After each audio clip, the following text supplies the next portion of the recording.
Michael stood in the crystalline throne room of the Zathran Empire, his weathered hands clasped behind his back as he tried to maintain composure. The walls pulsed with bioluminescent patterns, and the air smelled faintly of ozone and something sweet he couldn't identify.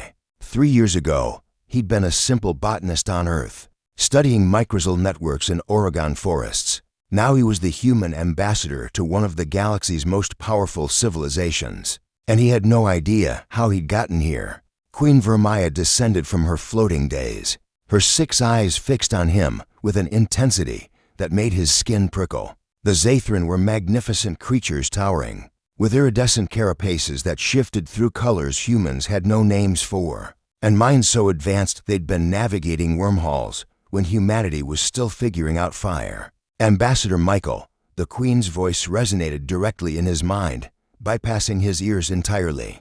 We must speak of Linda. His heart clenched at the mention of her name.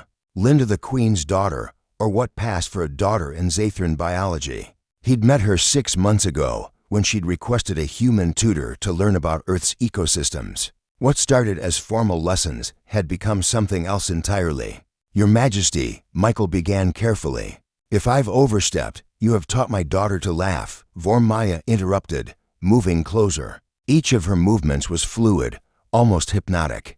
Do you understand what that means? For 300 cycles, since her emergence, Linda has been empty, perfect in form, brilliant in mind, but hollow. Our species does not feel as yours does. We are logic. We are purpose.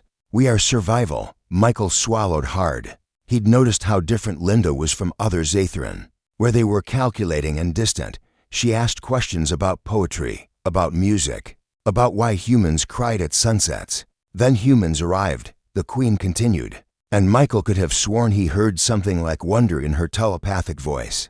Illogical, emotional, weak in body but strong in spirit. We studied you.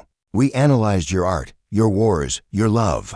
Most of my kind found you fascinating, but ultimately inferior. And Linda? Michael asked quietly. Vermaya's carapace rippled through shades of deep purple.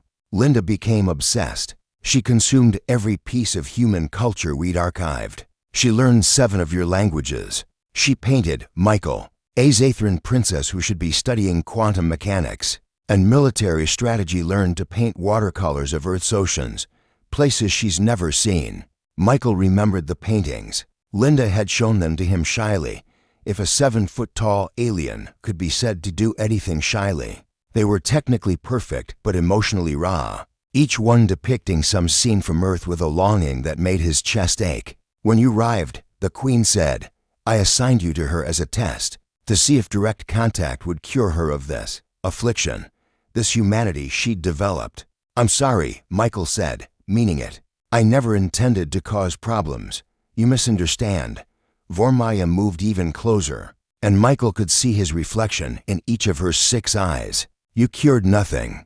You made it worse, or better. I'm still uncertain which. She gestured, and a holographic display materialized between them. It showed Linda in what looked like a garden, the one Michael had helped her create, filled with earth plants growing under carefully calibrated artificial sunlight. She was reading aloud from a book of human poetry, her translator stumbling over the rhythm but her inflection perfect. She was reading to a group of young Zathran, teaching them. She is spreading it, Vermaya said. This infection of emotion, of creativity, of hope.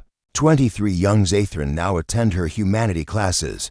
They write stories, Michael. They compose music. They debate philosophy instead of strategy. Michael's breath caught. You must be furious. I am terrified, the Queen admitted, and the honesty in her voice stunned him. For 5,000 years, my people have been unchanging. We conquered. We calculated. We survived. But we did not live. Not as you live. We were magnificent machines, nothing more. She turned away from him, facing the vast windows that looked out over her city of silver spires. 40 years ago, we encountered the Kryn, a species of pure aggression and hatred. We fought them for 3 decades. We won, but barely. And do you know what I learned, Michael? What kept me awake through 1,000 nights? What? They were willing to die for each other. Not because it was logical, not because the hive demanded it, but because they loved. They had terrible, violent love, but it was real, and we had nothing. When a Zathran falls, we calculate the loss and replace them, efficient, cold, dead inside. Vermaya turned back to him, and the hologram shifted. Now it showed Linda and Michael, sitting in the garden 3 days ago. She was teaching him the Zathran word for friend, and they were both laughing at his terrible pronunciation. My daughter looks at you the way I once looked at her father before he fell in the wars. The queen whispered, and this time her voice came through actual sound, cracking slightly. She'd learned to speak aloud from Linda's lessons. She has asked me 17 times if you could become her parent. Not in biology, we both know that's impossible, but in the way humans understand family. Michael felt tears burning in his eyes. Your Majesty, I'm just a botanist. I'm 63 years old. I don't know the first thing about raising a Zathran. You know everything about being human. Vermaya countered, and that is what she wants to learn. What she needs to learn. What perhaps my entire species needs to learn before we calculate ourselves into extinction.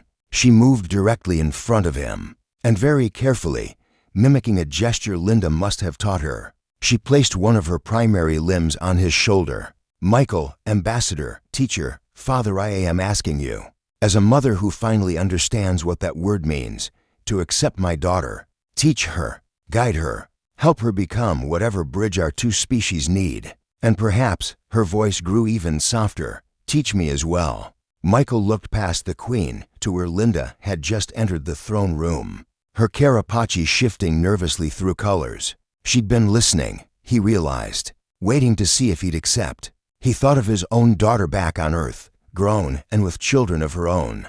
He thought of all the years he'd spent studying how separate organisms could support each other, create networks stronger than any individual.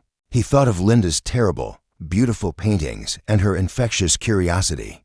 I'd be honored, Your Majesty, Michael said, and watched as Linda's entire body flashed brilliant gold Zathran for pure joy. As Linda rushed forward and carefully, so carefully, embraced him the way he'd taught her, Michael understood what HFY really meant. It wasn't that humanity was superior. It was that humanity, in all its messy, emotional, illogical glory, had something worth sharing, something worth spreading across the stars. Hope, connection, love. Even alien queens could learn to whisper.